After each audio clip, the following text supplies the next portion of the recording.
That was a background report on the recent fire disaster that happened at Durumi Market. And with me to talk more on this is Stephen Ogboli. He is the environmental and disaster risk management expert. And together we'll be talking about some of the causes of this fire incidences in FCT Abuja. You're welcome to Good Morning Abuja, sir. Thanks for having me. Yeah, so as the background reports talked about the recent outbreak in Durumi Market. Yes. It's actually not the first of its kind in the FCT. Yes. So I don't really know what are some of the causes of these fire disasters in the FCT. Yes, like I want to always say, there are 4 or 5 basic reasons for fires. One is the expiration or the dilapidation or the failure of equipment, mostly electrical in nature. The other equipment that could fail also, because the Durumi Market also houses restaurants and other eateries, could be a gas canister, gas bottle, or a refrigerating system.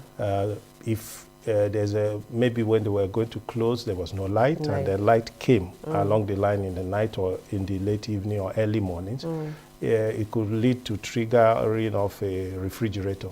Compressor could explode. So that's failure equipment-wise. Then there's the other issue of substandard building materials used. Most of the markets we use shanty corrugated particle boards and all of that to build, instead of properly concreting and sealing up the shops with metal doors. They put wooden doors in most of those ones, not metal doors. The roofing of the markets basically are supposed to be concrete. The wiring is supposed to be conduit, so that it is through a pipe, there's nothing open. But when you go to those markets, even you as a buyer, you have to step over wire, a naked wire, some things like that. So the fourth aspect also is the issue of what I also call negligence again. Maybe somebody forgot to switch off light, forgot to put off an equipment, or deliberately left an equipment on because like the restaurants need to keep their fish, meat, tomatoes, and other perishable fresh. And so at night, anything can happen with the lighting system and a breakdown of that. Then the fifth reason could be personal. That one is arson, personal issues. There was a shop in Abuja at a time when some young child placed fire inside. So at times also it could be deliberate. And with this, I have to say, there was once in Kubwa, a shop attendant did not feel so fine with or happy with his employer. And for just 30,000 naira owed, left something he knew that would cause fire on and went away over the weekend. Of course, that item overheated and started a fire. But the idea was, let it just burn the shop. But it took off the whole building. The whole building, wow. Because fire spreads. Yes. Wow. So with this, I don't know, what could actually, how has been the impact so far with other experiences of, what could you say is the impact and the effect of these major fire disasters in the FCT? Well, one is that, if you are asking me for the first impact, is that it has impoverished a lot of people. A lot of people. Because there's no social security, many people are not insured. Many people do not have the physical cash or the back end to fall back on. All their resources are placed in the shop, and that's what a shop does to, because they are eking out a living. So one of the major impacts is poverty. Every time you have fire, you have just reduced a percentage, most times 70% of those persons, back to square one. They have to build up again, because business thrives on stocking. So most of the markets are stocked. And because of the cash economy we run, not a credit economy, even their suppliers demand cash for any item you see in their shops. Basically, 70% of the goods in the shops are always paid for before you place it for sale. So if it gets burnt, because nobody wants to take the risk, there's no risk factor in the intermediary. So the persons now are reduced to poverty Wow. as a basic. Then there's the other issue. When there's such fire, you find that some people benefit, the scavengers. And so they get there on time, or maybe before others, like and they want to take the spoils instead of helping. Helping out. We have had cases where you find people even videoing the fire as it's engulfing the building or the market instead of helping out to put off the fire. Because what they want is to, and then they now have the other people who come to, of course, steal. So before it gets to some shops, they loot those shops.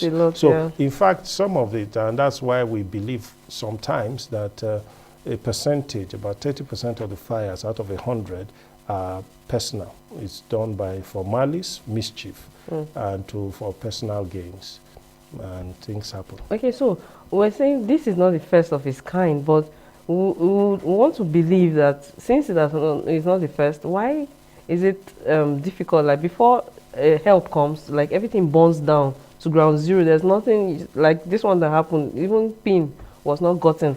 So like I feel maybe the market, they have this form of vigilante, or the security should be able to reach out. Why does it happen that there's usually no help until it burns down? It boils down to human factor. We do not put up safety measures in markets. There's no water hydrant. There's no extinguisher. You do not have a muster point on a normal day that if there's a fire, people should run to that place for safety. There is no safety drill. Nobody is taught. Everybody is just walking. And now you just mentioned the issue of security vigilante. Is any of them trained in the aspects of fire security? Are they trained in the management of fire? Are they trained in the management of such delicate issues? No. The answer is no. They are just working by what they feel and gut feeling. Now, two is the fact that also there is the issue of the markets themselves not having exits. And most of their exits, in the night, if you know those markets, you find that they close up the gates or use a barricade and pin it down, so that even if the fire safety truck was to come, it cannot access it. Now, so that is mostly the challenge we have. 70% of the time, I can tell you that the fire service in the FCT is quite prompt to act. But when they get there, they will not be able to access. Now, if you tell people in the markets to have an opening, a way, and have a corridor that can accommodate vehicular movement within the market, they think you are against them. So you now come to a place where already there's tons of heap. First, you have to contend with the refuse. If it's not refuge, you contend with people leaving items everywhere. And then so there's no exit and there's no entry point. So when they get there, and like I want to say, fire has between 0 to 9 minutes to spread. 0 to 9, that's, yes, wow. From the first time it begins to fester, after the smoke, it needs air to expand. Now, the air starts expanding, but fire does not begin to gut the building until after about 10 minutes. So, and a basic spread from one building to another takes about 25 minutes. So if actually intervention comes on time, within the first 15 minutes, you can stop it before it engulfs the whole market. But what you have is these issues. Now, you have the issue of access to the market, which mostly will not be there. Those vigilantes, when they see the fire, will take off with the keys to the gates of the market. So there's no access point. In the market itself, there's no fire hydrant where you have water, so that they would have just taken their pipes there and piped the water and connect it and do the needful.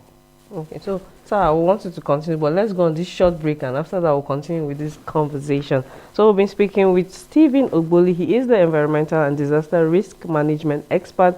I've been talking about the recent fire disasters in the market. We'll go on this short break, and after that the program continues.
Are you interested in being up to date with the pacey world of sports? Our rebranded Capital Sports is the finest bet for your doing so. So, join us every Thursday live at 3 p.m. on NTA Channel 5 Abuja to talk sports for your viewing pleasure. Remember, you can be a part of this #1 sporting program. Join us on the analysis, views and opinions. Many thanks for joining us on the program Issues on NTA Channel 5 Abuja. It's only when you have that you would know the number of buildings. To develop the internal infrastructure, which we call secondary and tertiary. So there's no reason why we cannot go in there, provide more schools, taking more services. At the official exchange rate, they can't meet up, except the government subsidizes them. Join us on the program every Wednesdays at 7:30 p.m. Issues, dissecting the issues through conversations. Join us then. Welcome back from that break. If you just joined in, this is still Good Morning Abuja on the NT station, NTA Channel 5 Abuja. Before we went on that break, we've been talking here with Stephen Ogboli. He is the environmental and disaster risk management expert, and we're talking about the recent fire outbreak in Durumi Market. So before we went on that break, we're talking about some of the reasons why the fire actually escalates. But I want to ask, before we went on the break, you actually mentioned that night, as in most times in the night. So I'm wondering, why does it have to happen in the night when almost everybody, as in the help is gone? Yes. So before people would even, because if it's daytime, I believe the risk would be mitigated. But now that it's night, before you would even reach out to, and you said it takes 9 to 10 minutes for fire to spread. So why is it usually in the night? Like I said, appliances are left behind, on, and there might be, maybe there was no light at the time they were going. Somebody forgot to put off the light. Yes, wow. And then when you now have energy surge, there's also the issue of overtime gas cylinders and what have you. Let us realize that there was a time we even heard about kerosene explosions. Oh. Now, some of the equipment used for cooking and other such things in these markets for welding, we've had where acetylene gas bottles, those big gas bottles used for welding, oxygen acetylene bottles, they expire and explode. Then you have the issues of wiring, poor electrical wiring. The circuit breakers are bad. They are not fixed up. So you find they are just multifarious. But most times, 70 out of 100, they are always caused by human negligence. It's always human negligence and people not putting safety first. It costs you just maybe 5 or 10,000 to change the switch over for the generator. But if the fire comes, it will take 10 million out of the shop. So they will keep on calling an electrician to retool and refit it instead of changing it totally. So that is it. And then the other aspect is also the building material in use for the market. Some of the markets were not adequately planned. And even when they were planned, there was a cutting of corners by the people who built. Like the normal design for our markets it's supposed to be concrete. And even the roofing is supposed to be concreted. Decked as they call it. Not corrugated, not asbestos, not of all of those ones. But when you get to those markets, you find the first thing you look up is that you see is asbestos. The next thing you see is that it's using corrugated iron roofing. The next thing you see is that the wirings are open, they are not conduited inside the wall. The next thing you see is that wire is all littered. You look into the shops, no extinguisher. Now, there's this argument that people should buy fire extinguishers. My argument is that government should supply the fire extinguisher as an assistance to the market organizations and make them, enforce them to place it strategically. You must not put it in every shop, but there must be a muster point where if it happens, and let us face fact, there are about 5 different species or classes of fire extinguisher. There's a powder, there's a foam soapy one. I'm using the layman's terminology now. And then, so there's extinguisher that is supposed to be used for naked and open fire flames. There are those for electrical and other, there are those for gaseous and other emissions. So, but the right a fire extinguisher is better than none at all. So we should have where, so as a template, I believe that the Federal Fire Service or the FCT Fire Service should place fire extinguishers in markets and at muster points, and should go routinely to open entries and exits for people. It is their duty. It's the duty of the fire services to do the needful and all of that, so that when there is a time it happens, even if there's no water, because water is a challenge, you have extinguishers, then you can go after the extinguisher to do the needful. It will assist, it will help, and then the needful. Then there's also this issue, basically maybe they should have fire trucks in each market. In each market, wow, that will go a long way. No, because a fire truck, in essence, is between 15 to 30 million. Oh, wow. But when the market burns, you lose more close than to 500, 600 million. Okay, so before I let you go, just a general advice on, like, you said some of it to some of the government and all that. What of the people inside? Like, now it's a time for you to advise generally on what to do. My advice is that the market managers themselves, because if you go to Durumi, there's what they call it, Association of Nigerian Traders is there. There's Market Women Association is there. There are other quasi micro organizations. They should have in their first line charge the issue of fire and security, and before they start talking about funds, monies. So it should be a first line charge, a first line issue for all of them, because that is sustainability.